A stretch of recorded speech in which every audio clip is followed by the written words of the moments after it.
오늘 예배 참석하신 모든 분들을 환영합니다. 이 시간 주님의 큰 은혜가 함께하는 귀한 시간 되시기를 바랍니다. 저희 다 같이 이 시간 하나님의 말씀 보겠습니다. 오늘 말씀은 창세기 39장 1절로 10절 말씀입니다. 창세기 39장 1절로 10절 말씀 저희 다 같이 보겠습니다. 요셉이 이끌려 애굽에 내려가매 바로의 신하 친위대장 애굽 사람 보리발이 그를 그 뒤로 데려간 이스마엘 사람의 손에서 요셉을 산이라. 여호와께서 요셉과 함께 하심으로 그가 형통한 자가 되어 그의 주인 애굽 사람의 집에 있으니 그의 주인이 여호와께서 그와 함께 하심을 보며 또 여호와께서 그의 범사에 형통하게 하심을 보았더라.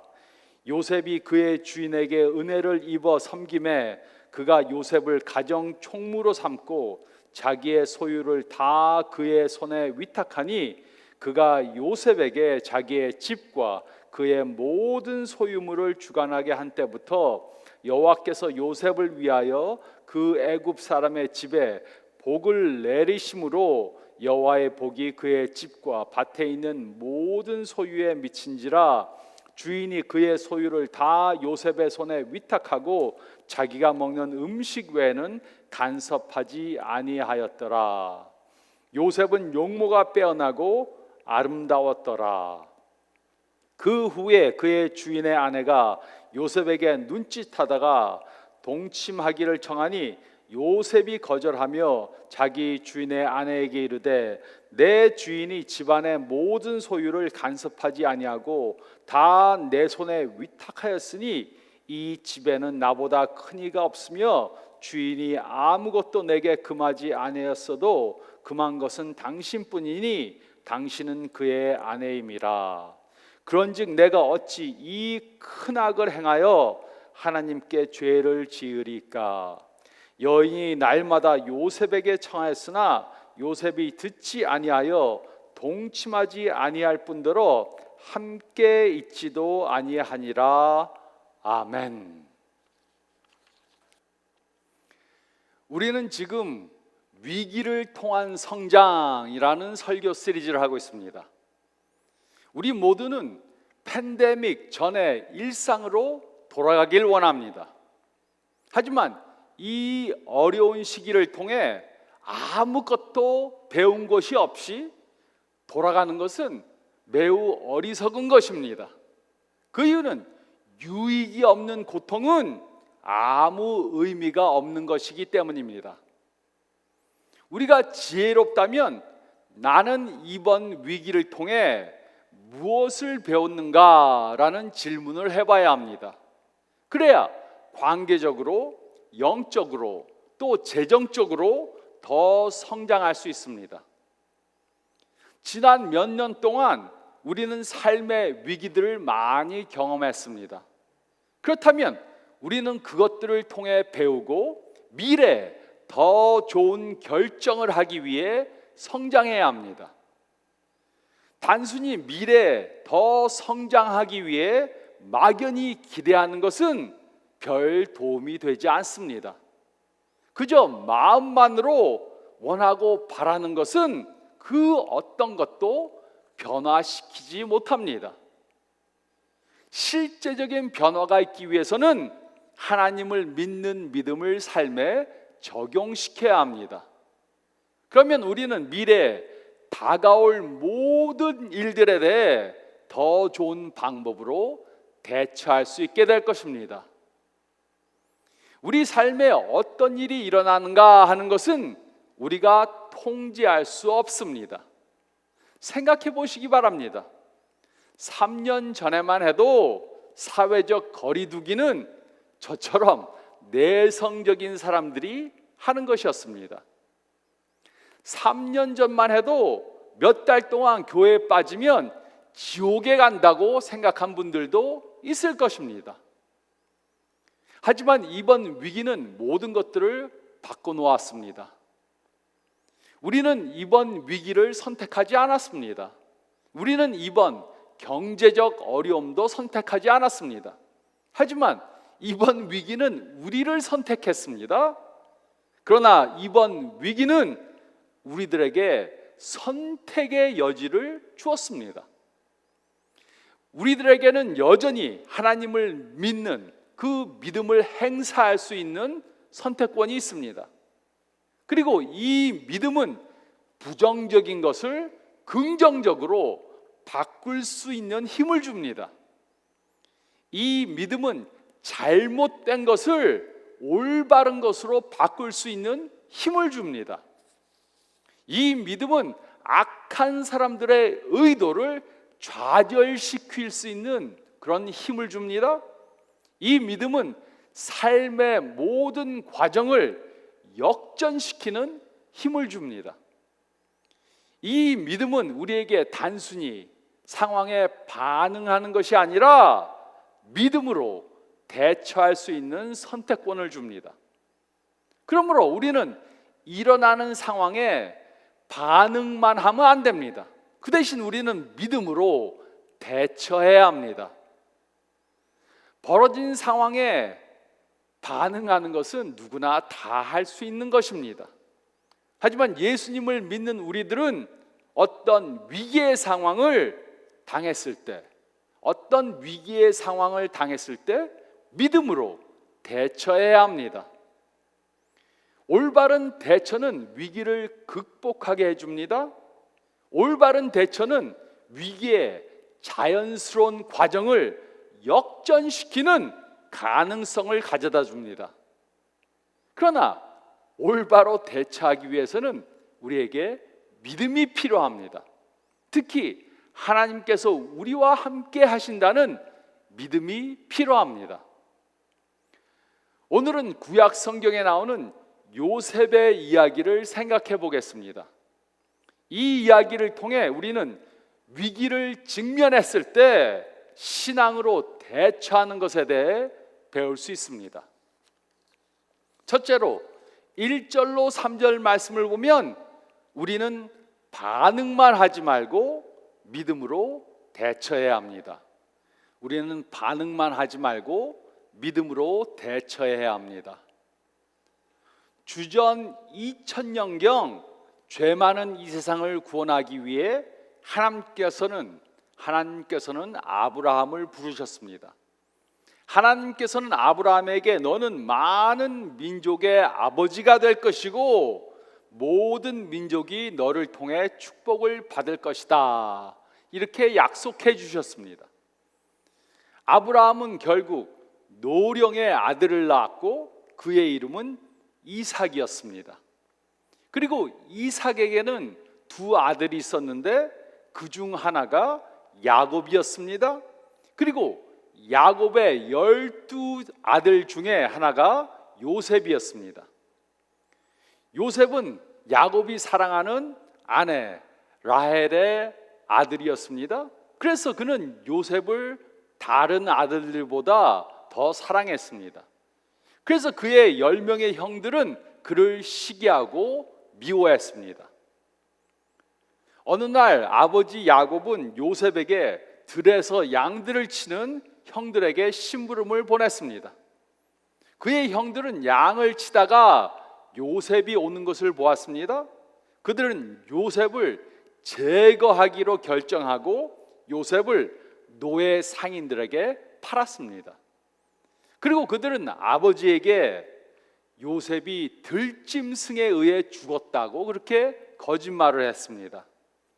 그들은 아버지 야곱에게 큰 상처를 주었습니다. 1절은 다음과 같이 기록했습니다. 요셉이 이끌려 애굽에 내려가매 바로의 신하 친위대장 애굽 사람 보디발이 그를 그리로 데려간 이스마엘 사람의 손에서 요셉을 산이라.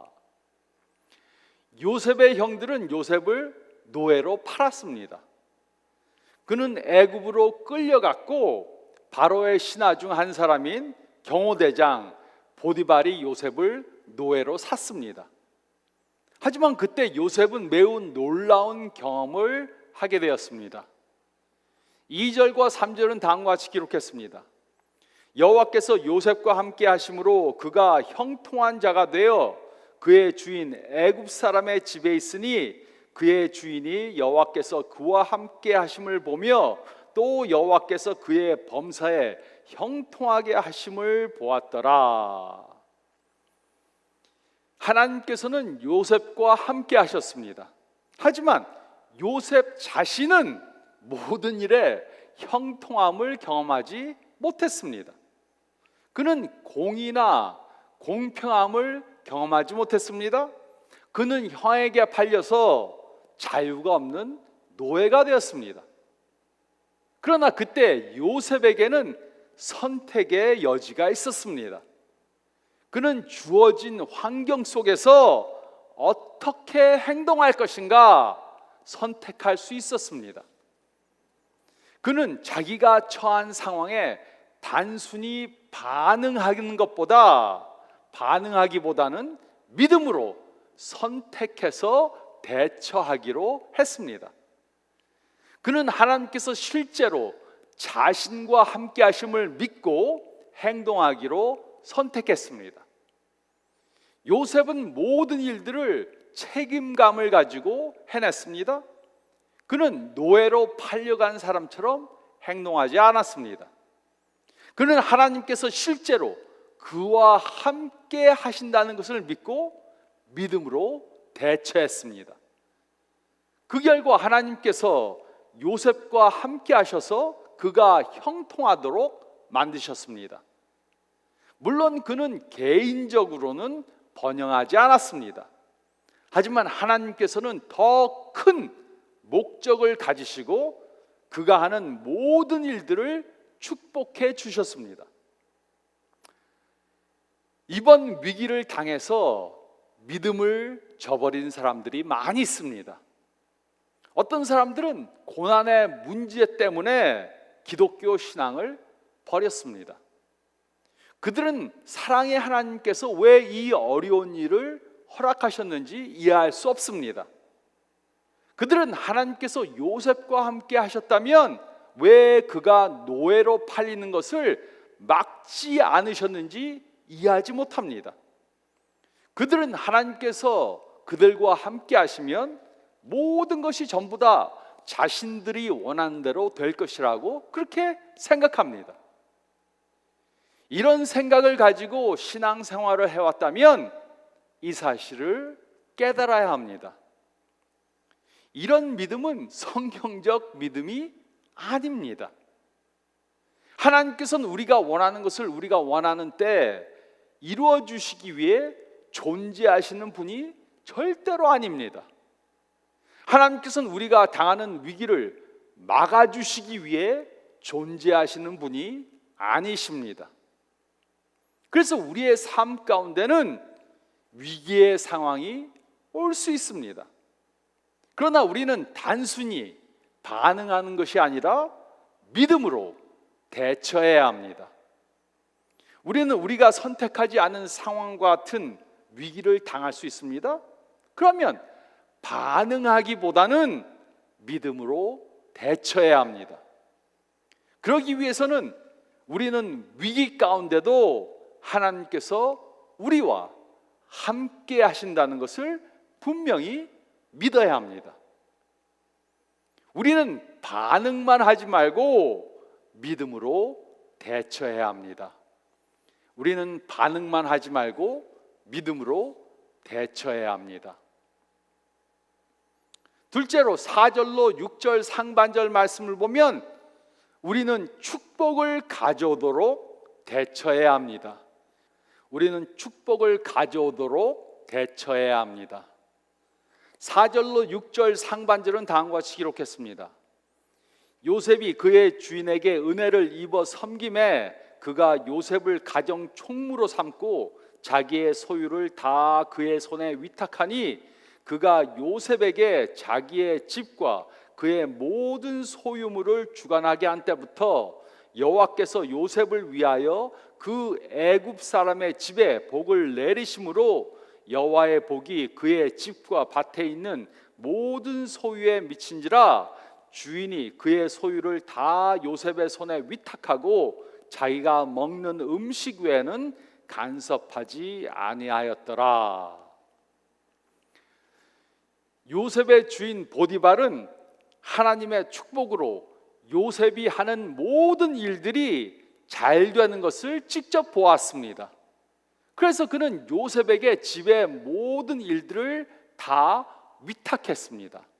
그에게 집안의 모든 일들을 전부 다 맡겼습니다. 이곳에 우리가 이해하는 것이 나옵니다.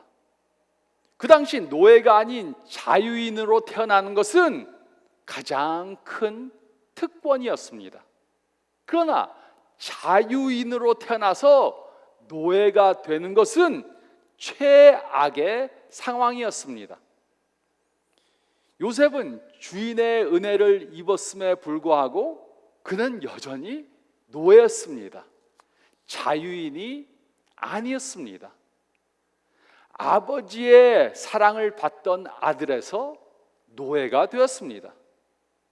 하지만 요셉은 책임감을 가지고 모든 일들을 다 잘했습니다. 그래서 보디발은 집안일을 전부 다 요셉에게 맡겼습니다. 자신이 소유한 모든 것들을 그에게 보살피게 했습니다. 여기에 아주 흥미로운 사실이 나옵니다. 그것은 하나님께서 요셉을 직접 축복하신 것이 아니라 요셉을 통해 애굽 사람의 집을 축복하셨습니다. 요셉이 믿음으로 대처하니까 하나님께서는 그가 하는 모든 일들을 축복하셔서 보디발의 집에 축복을 가져다 주었습니다. 요셉의 믿음 때문에 보디발이 하나님의 축복을 경험한 것입니다. 어떤 분들은 이렇게 질문할 수 있습니다. 이 세상에 정의가 어디 있습니까? 하나님은 왜 요셉을 직접 축복하지 않으셨습니까? 하나님께서는 왜 그의 주인만 축복하신 것입니까? 그런데도 이런 경우에 요셉은 하나님이 자신과 함께 하신다는 것을 믿고 계속해서 믿음으로 대처했습니다. 요셉은 우리들의 모델이 됩니다. 그는 마치 하나님께서 자신을 버린 그러한 순간과 같이 생각될 때에도 하나님께서 자신과 함께 한다는 것을 믿었습니다. 다른 사람들이 보기에는 하나님이 함께하지 않는 것 같은데 그런 순간에도 요셉은 하나님께서 자신과 함께 하신다는 것을 믿었습니다. 그는 단순히 일어나는 일들에 반응한 것이 아니라 믿음으로 대처했습니다. 요셉은 아버지 야곱, 할아버지 이삭, 그리고 증조부 아브라함이 들려준 그 이야기를 따라 살기로 결정했습니다. 그는 하나님께서 자신과 함께 하심을 믿고 믿음으로 대처하기로 결정한 것입니다. 그러므로 이것이 우리가 해야 하는 질문입니다. 하나님이 나와 함께 하신다고 믿는다면 나는 어떻게 이 상황에 대처하겠는가? 하나님께서 나와 함께 하신 것을 믿는다면 나는 어떻게 이 상황에 대처해야 하는가? 우리가 믿음으로 대처한다면 하나님께서 우리를 축복해 주시는 것을 경험하게 될 것입니다. 또 우리뿐만 아니라 하나님께서는 우리 주위 사람들을 축복해 주시는 것을 경험하게 될 것입니다. 우리가 믿음으로 대처하면 우리만 축복받는 것이 아니라 우리 주위에 있는 사람들도 하나님의 축복하심을 경험하게 될 것입니다. 그 이유가 무엇입니까? 우리들의 믿음 때문입니다. 우리만 축복받는 것이 아니고 우리의 믿음을 통해 다른 사람들도 축복을 경험하게 될 것입니다. 우리는 축복을 가져오도록 대처해야 합니다. 우리는 축복을 가져오도록 대처해야 합니다. 또 셋째로 6절 하반절에서 10절 말씀을 보면 우리는 상황이 즉시 나아지지 않더라도 계속해서 믿음으로 대처해야 합니다. 우리는 상황이 즉시 나아지지 않더라도 계속해서 믿음으로 대처해야 합니다. 6절 하반절에서 7절은 다음과 같이 기록했습니다. 요셉은 용모가 빼어나고 아름다웠더라. 그 후에 그의 주인의 아내가 요셉에게 눈짓하다가 동침하기를 청하니, 요셉은 계속해서 믿음으로 대처했지만 상황은 나아지지 않았습니다. 상황은 더 악화되었고 요셉은 억울한 지경에 빠지게 되었습니다.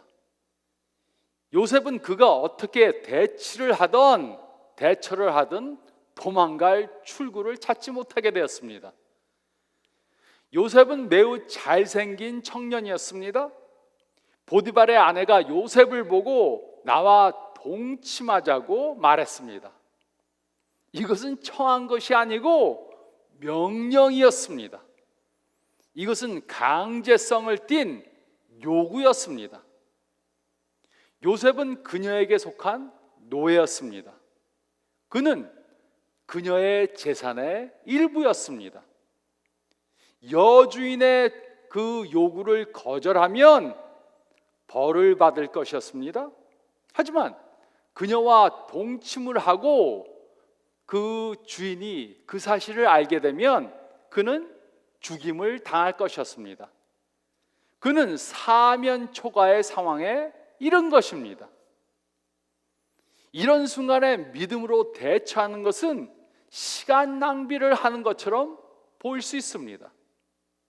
요셉이 믿음으로 대처한다고 해도 결과는 뻔한 것이었습니다.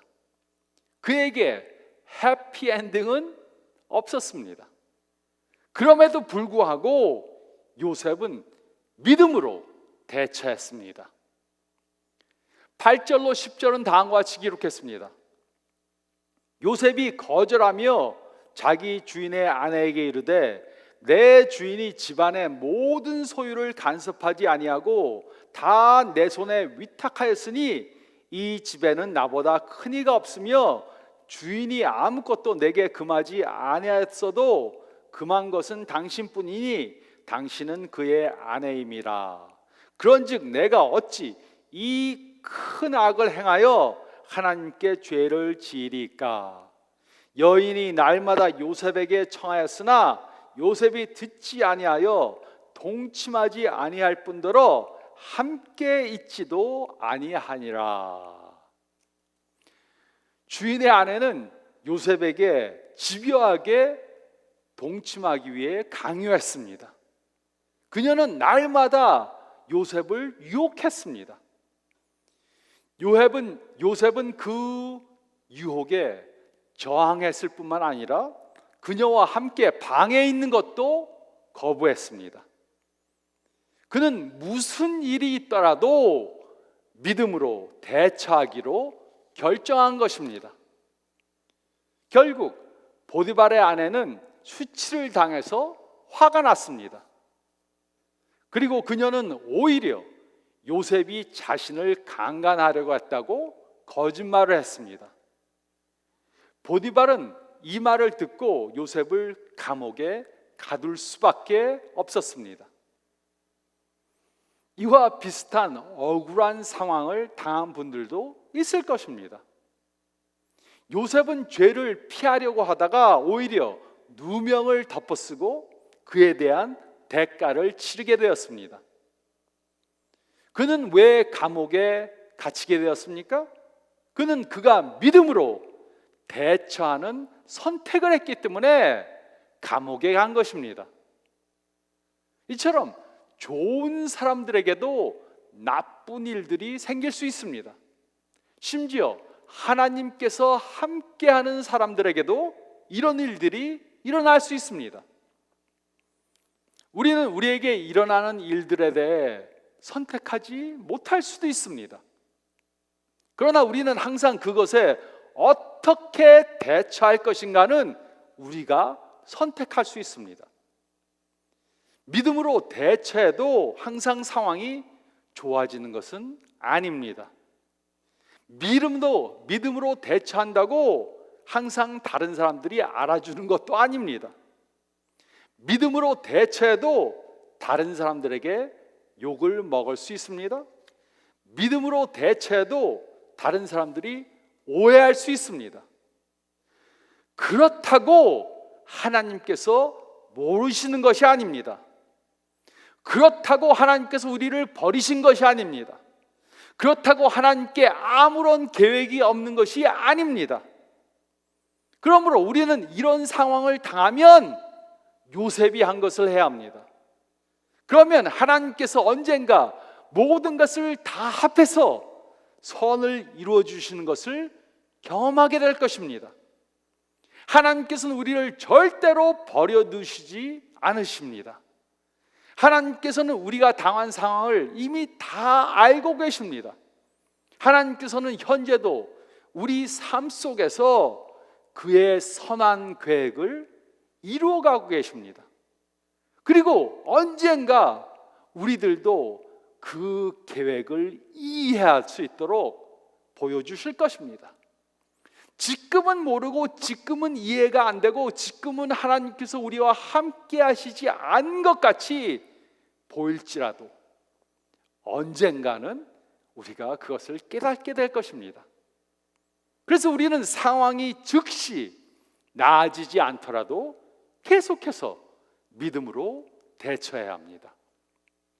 우리는 상황이 즉시 나아지지 않더라도 계속해서 믿음으로 대처해야 합니다. 우리 모두는 이 질문과 씨름을 해야 합니다.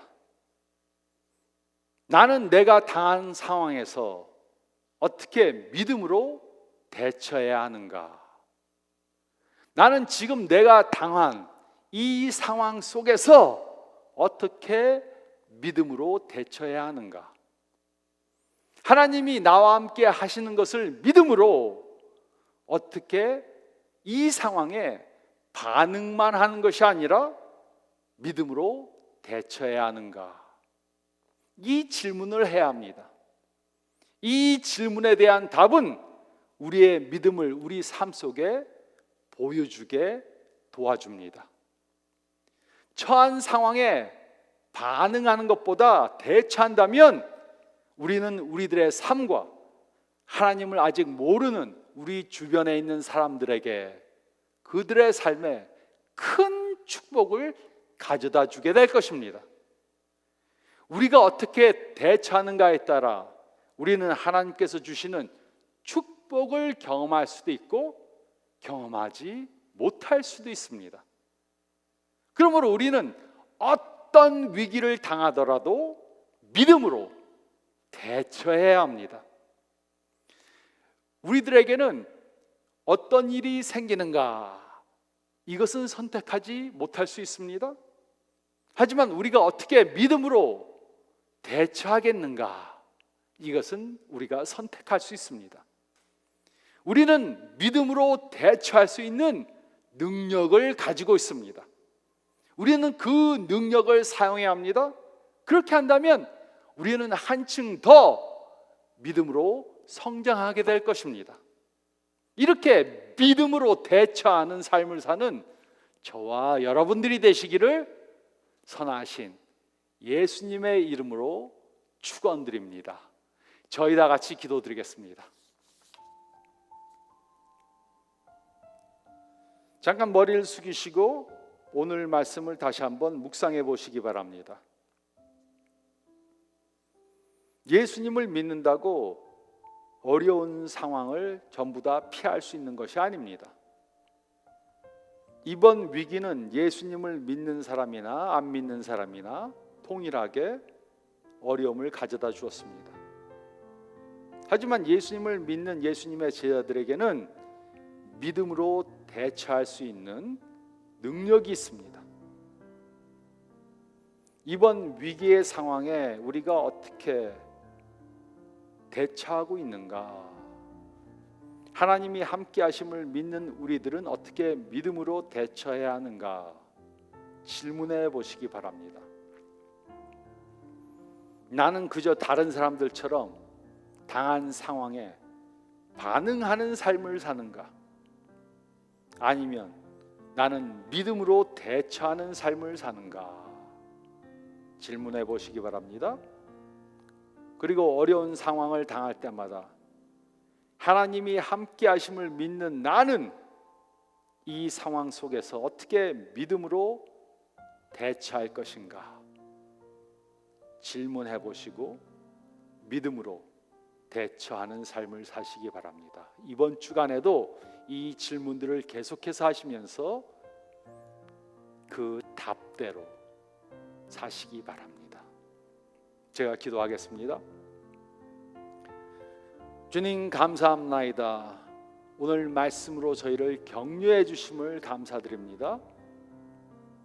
예수님을 믿는다고 위기를 피해가는 것이 아니라는 것을 일깨워 주심을 감사드립니다. 우리가 위기 속에 있을 때 왜 하나님께서 이것을 허락하셨는가? 왜 이것을 막지 않으셨는가? 질문할 수 있습니다. 우리는 긴 안목을 갖고 있지 않습니다.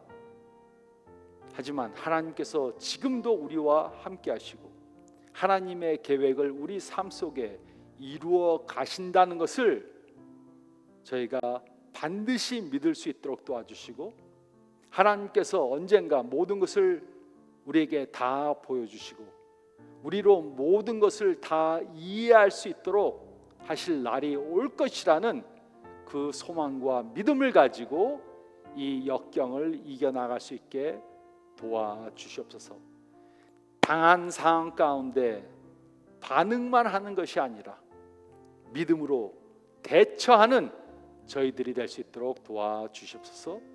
요셉처럼 어떤 상황을 당하더라도 믿음으로 대처하는 신앙인의 삶을 살 수 있도록 주님 역사해 주시옵소서.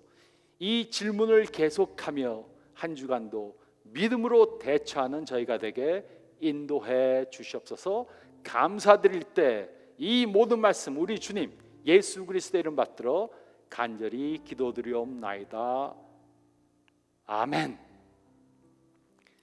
오늘 말씀 붙들고 믿음으로 대처하는 한 주간 되시기를 바랍니다. 건강하시기 바랍니다.